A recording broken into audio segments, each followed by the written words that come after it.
नमस्कार ईपीएस के पेंशन धारकों आप सभी का स्वागत है एक बार फिर से हमारे यूट्यूब चैनल के अंदर। पेंशन धारकों आप सभी की पेंशन बढ़ोतरी को लेकर बड़ी खबरें निकलकर सामने आ चुकी है। पेंशन धारकों आप सभी की पेंशन को लेकर बड़ी खबर आ रही है, आप सभी को जानना जरूरी है। आप सभी की पेंशन में यानी बड़ा बदलाव, बड़ा संशोधन हुआ है, यानी कि डीए है जो आपकी पेंशन की सैलरी है, बेसिक सैलरी, उसको लेकर बड़ी खबरें निकलकर सामने आ चुकी है। पेंशन धारकों आप सभी के लिए 3 बड़ी अपडेट्स सामने आई है पेंशन को लेकर।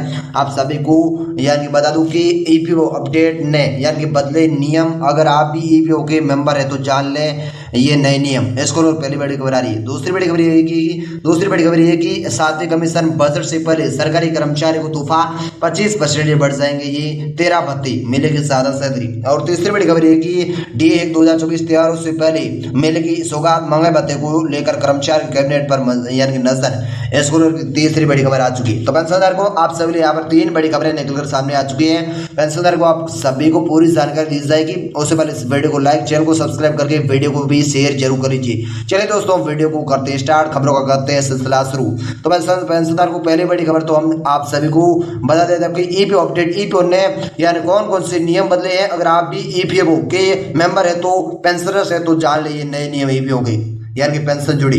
तो इसको लोग जान लेते हैं पहला बड़ा अपडेट से। चलिए पेंशनधारक को बात कर लेते हैं। तो ईपीएस नाड़िया पेंशनधारकों के लिए बड़ी खबर आ चुकी है। कर्मचारी भविष्य निधि संगठन ईपीओ के मेंबर्स हैं तो ये जरूरी खबर है आप सभी लिए। तो आपको बता कि ईपीओ ने अपने सभी मेंबर्स के लिए एक स्टैंडर्ड यानी कि ऑपरेटिव यानी प्रोसीजर तैयार किया है। ये यानी कि स्टैंडर्ड यानी ऑपरेटिव प्रोसीजर यूएन के फ्रीज और डी फ्रीज के लिए बनाया गया है। तो इसको लेकर ईपीओ द्वारा नया नियम जारी किया गया है। ईपीओ द्वारा जारी एमओपी के अनुसार अब सब्सक्राइबर या पेंशन धारक फाउंडेशन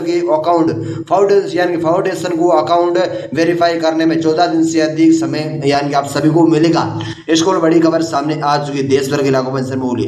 तो ऐसे में दोस्तों आप सभी के लिए अगली बड़ी खबर यारी आप सभी को बता दूं कि ईपीओ अपने सब्सक्राइबर को प्रत्येक प्रकार की सुविधा देने के लिए हर टाइम नए कदम उठाता रहता है। पेंशनर्स के लिए पिछले दोनों ही अपने एक सर्कुलर जारी किया है। तो पेंशन धारकों के लिए इस सर्कुलर के अनुसार यानी ईपीओ यूएन को यानी फ्रीज और डीए फ्रीज करने के लिए स्टैंडर्ड ऑपरेटिव प्रक्रिया प्रोसीजर तैयार किया है। ऐसे में डीए आपका फिलहाल 50% है, हालांकि डीए को बढ़ाकर 6% और किया जाएगा, 56% होने वाला है टोटल। इसको भी ऐसी बड़ी खबर आ चुकी है। तो इस के तहत जिन ईपीएस और ईपीएफ अकाउंट की यानी अकाउंट से फेक ट्रांजैक्शन या फ्रॉड होने की आशंकाएं उन्हें वेरीफाई के लिए प्रक्रिया से गुजरना होगा। इसको अच्छी बड़ी खबर आ चुकी है। वही दोस्तों आप सभी अगली बड़ी खबर निकल कर यार आप सभी प्यारे ईपीएस के पेंशन धारकों को यानी कि बता दूं कि आप सभी की पेंशन पर यानी कि बड़ा अपडेट सामने आ चुका है। 14 दिनों से ये आप यानी कि इसमें यानी कि प्रक्रिया वेरिफिकेशन कर सकते हैं। और अगली बड़ी खबर आप सभी को बता दूं कि इस प्रक्रिया में ईपीएफ अकाउंट होल्डर को मिड यूएन और इंट्रीब्यूशन के लिए वेरिफिकेशन करवानी होगी। इस वेरिफिकेशन के द्वारा यह निश्चित किया गया कि ईपीएस अकाउंट में मौजूदा राशि सिक्योर है या नहीं है। इसको भी अच्छी बड़ी खबर सामने आ चुकी है। तो ईपीओ द्वारा की गई जानकारी के अनुसार अब किसी सब्सक्राइब या फिर फाउंडेशन को अकाउंट वेरिफिकेशन के लिए 30 दिन से आंतरिक 14 दिन का समय मिलेगा। इसका साफ मतलब यह है कि पहले जैसा वेरिफिकेशन के लिए 30 दिन तक का टाइम मिलता था, वहीं पर अब आगे से 14 दिन के लिए बढ़ाया जा सकता है। इसको आप सभी बड़ी खबर निकलकर सामने आ चुकी है। तो ईपीओ अकाउंट फ्रीज क्या है? ईपीओ के अनुसार ईपीएस अकाउंट को फ्रीज का मतलब कई कैटेगरीज को एक्टिव यानी डीएक्टिव करने का होता है। इस आसान भाषा में जाने तो ईपीएफ अकाउंट की कुछ सुविधाओं को निष्कर्ष करना है। ईपीएफ अकाउंट फ्रीज में जाने की कितनी कैटेगरियां शामिल होगी, इसको भी आप सभी यहाँ पर बड़ी खबर सामने आ चुकी है। तो देश भर के लाखों पेंशन भूल यहाँ पर यानी कि ईपीओ से जुड़ी यानी कि ऐसी बड़ी नए नियम है, पेंशनधारकों को जाना जरूर था। तो इनको अगर मैंने पहले बड़े अपडेट्स के बारे में आप सभी को विस्तार से बता दिया है। अब चलिए पेंशनधारक को दूसरा बड़ा अपडेट हम जान लेते कि 7वें कमीशन के मुताबिक बजट से पहले सरकारी कर्मचारी को तोहफा 25% बढ़ जाएगा, ये यानी कि 13 भत्ते मिलेगी ज्यादा सैलरी। चलिए दोस्तों बात कर लेते हैं। तो केंद्र सरकार के कर्मचारी को उनके महंगाई भत्ते यानी कि डीए में 4% की बढ़ोतरी की गई है, जिससे ये 50% हो गया है। इसी तरह केंद्र सरकार के सेवानिवृत्ति कर्मचारी महंगाई भत्ता डीआर को भी 4% से बढ़ाकर 50% कर दिया है। 1 जनवरी 2024 से आप सभी को पता होगा अब 6% और बढ़ोतरी होने जा रही है, यानी कि 5 या 6% और बढ़ोतरी होगी, कुल आपका यानी कि महंगाई भत्ता डीए यानी कि 55 या 56% हो सकता है, ताकि बढ़ती कीमतों के प्रभाव को कम किया जा सके। नतीजतन केंद्र सरकार के कर्मचारी के वेतन और पेंशन में पर्याप्त वृद्धि होगी। ये 1 जनवरी 2024 से प्रभावी है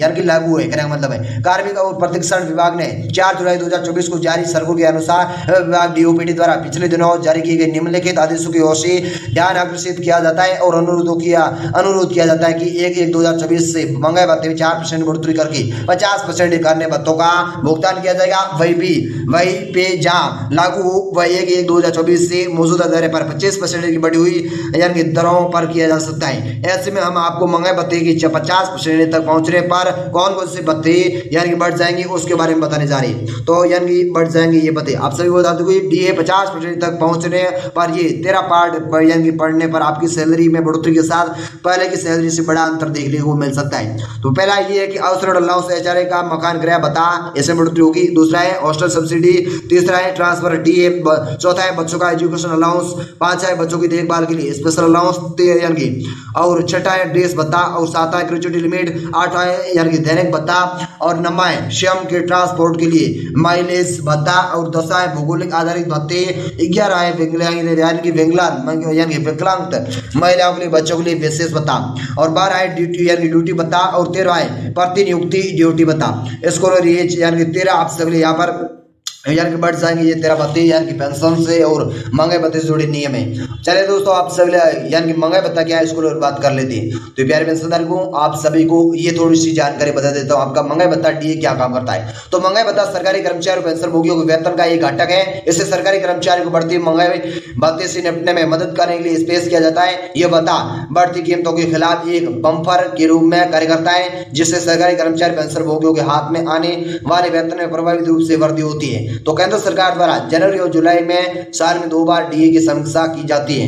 ये ध्यान रखना महत्वपूर्ण है कि कर्मचारी के स्थान के आधार पर राशि अलग अलग होती है। इसको आप सभी यहाँ पर बड़ी खबरें निकलकर सामने आ चुकी देश भर के लाखों पेंशन बोली। इसको दूसरा बड़ा अपडेट निकलकर आप सभी प्यारे पेंशनदार को लिए यानी कि सामने आ चुका है। अब पेंशनदार को आप सभी के प्यारे पेंशनदार को यानी कि बता दूं कि आप सभी लिए यहाँ पर तीसरा बड़ा अपडेट निकल कर आ रहा है। तो आपको बता दूं कि डीए 2024 तैयारों से पहले मिलेगी सुगात महंगाई भत्ते को लेकर कर्मचारी को कैबिनेट की बैठक पर नजर है। इसको आप सभी यहाँ पर यूके यानी कि तीसरा बड़ा अपडेट सामने आ रहा है। तो चलिए दोस्तों बात कर लेते हैं। तो छत्तीसगढ़ में 22 जुलाई से मानसून सत्र शुरू होगा। इसको लेकर छत्तीसगढ़ सरकार ने तैयारियां शुरू कर दी है। मानसून सत्र की तैयारी को लेकर आज 7 कैबिनेट की समीक्षा बैठक होगी। बैठक में कई अहम फैसले भी किए जा सकते हैं। इसको भी आप सभी बड़ी खबर सामने आ चुकी है। तो आप सभी के लिए यहाँ पर पेंशन को लेकर क्या यानी कि बड़े नियम हुए और क्या डीए में बढ़ोतरी हुई है और त्योहारों से पहले कौन कौन से तोहफे मिलने वाले हैं, चलिए बात कर लेते हैं। तो छत्तीसगढ़ यानी कि छत्तीसगढ़ कैबिनेट की बैठक ने यानी कि मंत्रालय में 2 पर 3 बजे यानी कि आज यानी कैबिनेट की बैठक में मानसून सत्र के साथ साथ नगरीय निकाय चुनाव पर भी चर्चा की है आज। तो सीजी कैबिनेट मीटिंग इस दौरान कई महत्वपूर्ण फैसले इस कैबिनेट की बैठक में लिए जा सकते हैं। वही कुछ जरूरी विधेयकों के प्रस्ताव पर भी मंजूरी ले सकती है। मानसून खाद बीज की उपलब्धता पर भी यानी की चर्चा हो सकती है। रेडी टू ईट को लेकर भी कैबिनेट में फैसला हो सकता है। तो ऐसे में 7 कैबिनेट में स्वास्थ्य सुविधा कृषि को लेकर चर्चा की जा सकती है। इस पर यानी कि सरकार द्वारा कुछ अहम फैसले किए जा सकते हैं। वही मानसून सत्र को लेकर बजट से जुड़ी जांगों पर भी कैबिनेट की यानी चर्चा पर निर्णय ले सकती है। बता दो कि 10 जुलाई को केंद्रीय विभाग यानी वित्त आयोग के अफसर प्रदेश दौरे पर रहेंगे। इसके चलते कैबिनेट में राज्य की वित्तीय जरूरत और आर्थिक प्रगति के साथ कई मुद्दों पर चर्चा की जाएगी। इसको लेकर सीएम अधिकारी में जानकारी भी बैठक में लेंगे। इसके यानी इसी के साथ बैठक में शिक्षा विभाग रेडी टू ईट, नक्सल इलाकों में मोबाइल एटीएम सहित पुलिस रेल विभागीय वेबसाइट को हाईटेक करने जैसे मुद्दों पर विचार से चर्चा हो सकती है। सीजीएस कैबिनेट बैठक में 7 कैबिनेट की बैठक में सरकारी कर्मचारियों की महंगाई भत्ते में बढ़ोतरी पर भी मुहर लगाई जा सकती है। कहा जा रहा है कि सरकार रक्षाबंधन से पहले कर्मचारियों को बड़ी सौगात देने की तैयारी में है। अगर सरकार इस संबंध में फैसला लेती है तो यहाँ की भी कर्मचारी पेंशनधारकों को केंद्र सरकार के बराबर 50% महंगाई भत्ता मिलने लगेगा। फिलहाल प्रदेश के सरकारी कर्मचारियों को 40% की दर से महंगाई भत्ते का भुगतान यानी कि किया जाता है। तो महंगाई भत्ते का भुगतान यानी कि किया जाता है। वहीं पर केंद्र सरकार की ओर से जुलाई में एक बार फिर से महंगाई भत्ते में और बढ़ोतरी की जा सकती है, जिस पर अभी आदेश आना बाकी है। इसको ऐसी बड़ी खबर निकलकर सामने आ चुकी है। तो पेंशनधारकों की ईपीएस पेंशन पर ऐसी 3 बड़ी खबरें निकलकर सामने आ चुकी है। जय हिंद, जय भारत, धन्यवाद।